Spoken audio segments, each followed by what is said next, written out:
Hi ಎಲ್ರಿಗೂ ನಮಸ್ಕಾರ. BGS ಕುಟುಂಬ ಚಾನಲ್‌ಗೆ ಸ್ವಾಗತ. ನಾನು ನಿಮ್ಮ ಗೀತಾ ಬಸವರಾಜು. ಆಚೆಗಡೆಯಿಂದ ಎನರ್ಜಿ ಬಾರ್ ತಂದು ತಿನ್ನೋ ಬದಲು ಮನೇಲೇ ಸಿಂಪಲ್ಲಾಗಿ ಹೇಗೆ ಎನರ್ಜಿ ಬಾರ್ ಮಾಡೋದು ಅಂತ ನೋಡೋಣ ಬನ್ನಿ. ಎಲ್ಲ ಥರದ ನಟ್ಸ್‌ದು ಮತ್ತು ಡ್ರೈ ಫ್ರೂಟ್ಸ್‌ನ ಯೂಸ್ ಮಾಡ್ಬೋದು. ನಾನಿಲ್ಲಿ ಓಟ್ಸ್ ತೊಗೊಂಡಿದ್ದೀನಿ 1-2 ಸ್ಪೂನಷ್ಟು. ಆಮೇಲೆ ಕಡಲೆಕಾಯಿ, ಫ್ಲ್ಯಾಕ್ಸ್ ಸೀಡ್ಸು, ಪಂಪ್ಕಿನ್ ಸೀಡ್ಸು, ಎಳ್ಳು ಮತ್ತು ಬಾದಾಮಿ, ಆಮೇಲೆ ಸನ್‌ಫ್ಲವರ್ ಸೀಡ್ಸ್‌ನ ತೊಗೊಂಡಿದ್ದೀನಿ. ಮೊದಲಿಗೆ ಕಡಲೆಕಾಯಿ ಹುರ್ಕೊಳ್ಬೇಕು. ಕಡಲೆಕಾಯಿ ಹುರ್ಕೊಂಡಿದ ನಂತರ ಬಾದಾಮಿ, ಆಮೇಲೆ ಎಲ್ಲ ನಟ್ಸ್‌ನೂ ಹುರ್ಕೊಳ್ಬೇಕು. ಹುರಿದಿರೋ ಕಡಲೆ ಬೀಜನ ಮಿಕ್ಸರ್‌ಗೆ ಗ್ರೈಂಡ್ ಮಾಡ್ಕೊಳ್ಬೇಕು. ಖರ್ಜೂರನ ಕಟ್ ಮಾಡಿ ಇಟ್ಕೊಳ್ಬೇಕು.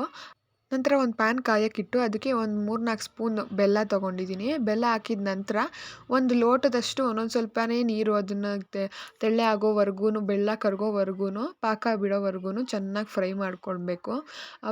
ಬೆಲ್ಲದ ಪಾಕ ಬರಬೇಕು, ಅಲ್ಲಿವರೆಗೂ ಫ್ರೈ ಮಾಡ್ಕೊಳ್ಬೇಕು. ಅದು ಪಾಕ ಬಂದಿದ ನಂತರ ಸ್ಟವ್ನ ಸಿಮ್ಮಲ್ಲಿ ಇಟ್ಬಿಟ್ಟು ನಾವೇನು ಡ್ರೈ ರೋಸ್ಟ್ ಮಾಡ್ಕೊಂಡಿರ್ತೀವಲ್ವ, ಅದು ಎಲ್ಲ ಡ್ರೈ ನಟ್ಸ್ನೂ ಒಟ್ಟಿಗೆ ಹಾಕಿ ಫ್ರೈ ಮಾಡ್ಕೊಳ್ಬೇಕು.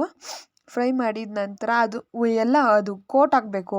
ಬೆಲ್ಲ ಮತ್ತು ನಟ್ಸ್ ಎಲ್ಲ ಕೋಟ್ ಆದಮೇಲೆ ಒಂದು ಸ್ವಲ್ಪ ಹೊತ್ತು ಮಿಕ್ಸ್ ಮಾಡಬೇಕು. ನೋಡಿಕೊಂಡು ನೀಟಾಗಿ ಕೈ ಬಿಡದೆ ಮಿಕ್ಸ್ ಮಾಡಬೇಕು. ಒಂದು ಸ್ವಲ್ಪ ಹೊತ್ತು ಕೈ ಬಿಟ್ರೂ ತಳ ಹಿಡಿಯೋ ಚಾನ್ಸಸ್ ಆಗಿರುತ್ತೆ.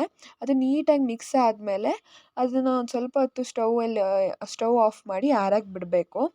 ಆರಿದ ನಂತರ ಕೈ ತ್ಯಾವ ಮಾಡಿಕೊಂಡು ವೆಟ್ ಹ್ಯಾಂಡ್ಸಲ್ಲಿ ಅದನ್ನು ನೀಟಾಗಿ ಲಾಡು ಥರ ಉಂಡೆ ಕಟ್ಕೊಬೇಕು. ಅದನ್ನು ಚೆನ್ನಾಗಿ ಉಂಡೆ ಕಟ್ಟಿಬಿಟ್ಟು ಸಣ್ಣ ಸಣ್ಣದಾಗಿ ಯಾವ ಸೈಜಿಗೆ ಬೇಕೋ ನಿಮಗೆ ಆ ಸೈಜ್ಗೆ ಉಂಡೆ ಕಟ್ಟಿ ಅದನ್ನು ಒಂದು ಸ್ವಲ್ಪ ಹೊತ್ತು ಆರಕ್ಕೆ ಬಿಡಬೇಕು. ಒಂದು 2-3 ನಿಮಿಷ ಕಾಲ ಗಟ್ಟಿ ಆಗುತ್ತೆ. ಅದಾದಮೇಲೆ ನೀವು ತಿನ್ಬೋದು. ಆಮೇಲೆ ಇದನ್ನು ಸ್ವಲ್ಪ ದಿನ ಸ್ಟೋರ್ ಮಾಡಿ ಇಟ್ಕೊಬೋದು.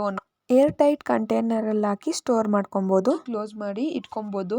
ಆ್ಯಂಡ್ ಎಲ್ಲ ನಟ್ಸ್ ಆ್ಯಂಡ್ ಫ್ರೂಟ್ಸ್ ಆಗಿರೋದಕ್ಕೆ ಸ್ಕಿನ್ಗೂ ಒಳ್ಳೇದಿರುತ್ತೆ. ಆ್ಯಂಡ್ ಫ್ಲ್ಯಾಕ್ಸ್ ಸೀಡ್ಸ್ ಯೂಸ್ ಮಾಡಿರೋದ್ರಿಂದ ಕೂದಲಿಗೂ ತುಂಬ ಒಳ್ಳೆ ವಾಲ್ಯೂಮ್ ಕೊಡುತ್ತೆ. ಎಲ್ಲ ಫ್ರೂಟ್ಸ್ ನಟ್ಸಲ್ಲೇ ತುಂಬ ಬೆನಿಫಿಟ್ಸ್ ಇರುತ್ತೆ. ಈ ಎನರ್ಜಿ ಬೈಟ್ ನಿಮ್ಗೆ ಇಷ್ಟ ಆಗಿದ್ದರೆ ನೀವು ಮನೇಲಿ ಟ್ರೈ ಮಾಡಿ, ಹೇಗಿತ್ತು ಅಂತ ನಂಗೆ ರಿವ್ಯೂ ಹೇಳಿ. ಆ್ಯಂಡ್ ನಮ್ಮ ಚಾನಲ್ನ ಸಬ್ಸ್ಕ್ರೈಬ್ ಮಾಡಿ, ಲೈಕ್ ಮಾಡಿ, ಶೇರ್ ಮಾಡಿ, ಕಮೆಂಟ್ ಮಾಡಿ. ಹೀಗೆ ಯಾವಾಗಲೂ ಸಪೋರ್ಟ್ ಮಾಡ್ತಾಯಿರಿ. Thank you.